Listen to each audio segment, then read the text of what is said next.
Assalamualaikum warahmatullahi wabarakatuh. Perkenalkan, nama saya Muhammad Reza Fadila dengan NPM 251705147 dan saya dari program studi ilmu komputer kelas A.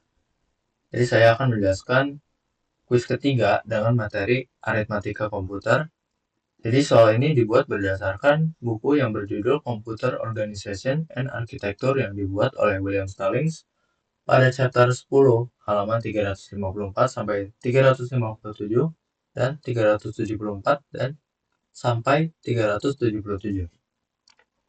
Oke, untuk soal pertama.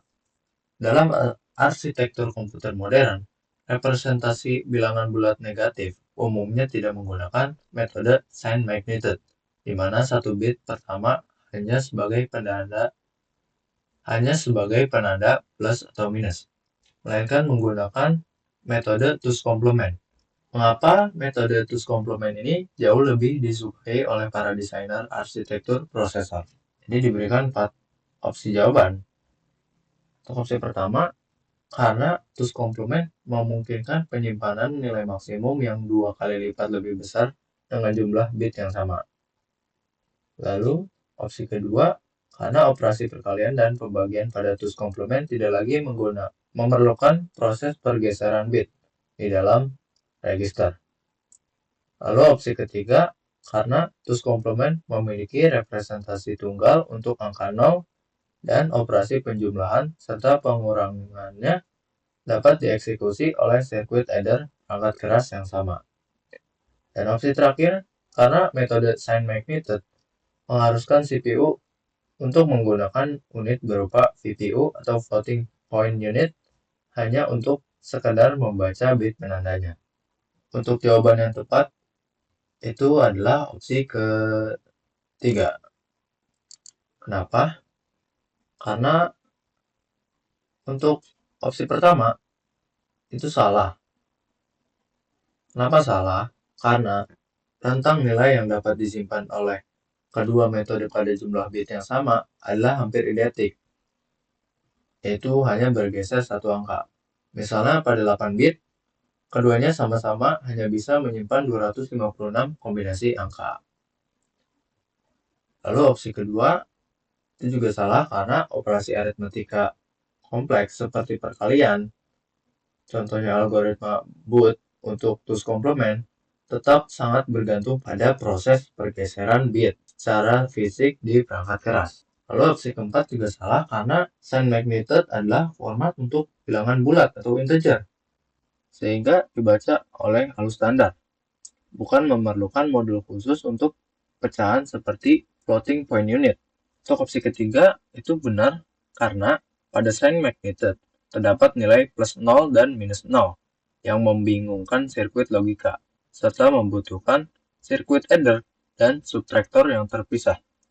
Pada two's complement, angka 0 hanya ada satu, dan operasi pengurangan secara alami dapat dilakukan cukup dengan menjumlahkan bilangan positif dengan nilai two's complement dari bilangan pengurangnya, sehingga sangat menghemat dan menyederhanakan desain sirkuit ALU atau Arithmetic Logic Unit. Oke, lanjut ke soal selanjutnya. Standar IEEE 754 digunakan di hampir seluruh komputer di dunia untuk merepresentasikan bilangan pecahan atau floating point. Format ini terdiri dari 3 bidang utama, yaitu sign, bias exponent, dan signifikan atau mantisa. Apa tujuan arsitektural utama dari penggunaan nilai bias atau nilai tambahan pada bidang eksponen, alih-alih menggunakan format two's complement biasa untuk eksponen negatif?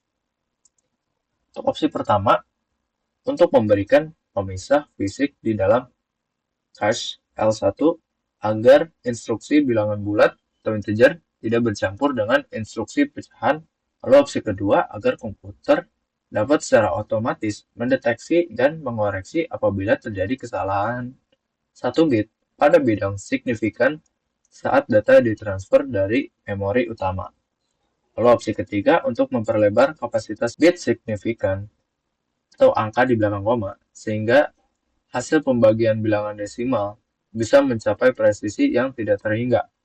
Dan opsi terakhir, agar seluruh nilai eksponen, baik positif maupun negatif, dapat disimpan dan dibaca seolah-olah sebagai bilangan positif murni, sehingga mempermudah sirkuit arithmetic logic unit dalam membandingkan ukuran dua bilangan pecahan dengan cepat.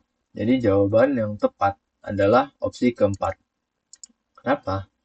Untuk opsi pertama, dia salah karena deteksi dan koreksi error itu ditangani oleh Error Correcting Code atau ECC atau bit paritas pada modul memori, bukan dari format bias eksponen IEEE 754. Untuk opsi 2, itu juga sama kayak opsi pertama.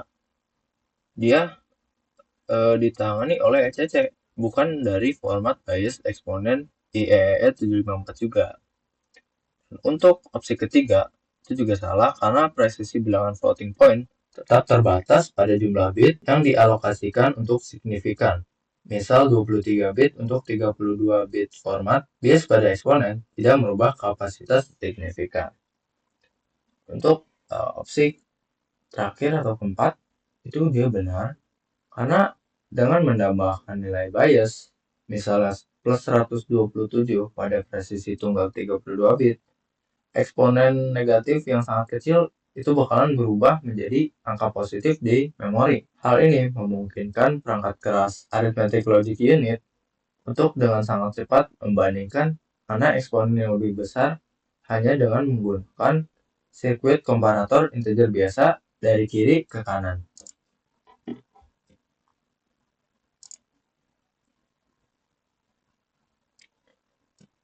Oke, mungkin segitu saja yang dapat saya sampaikan dari kuis ketiga ini. Kurang lebihnya saya mohon maaf. Saya akhiri. Wassalamualaikum warahmatullahi wabarakatuh.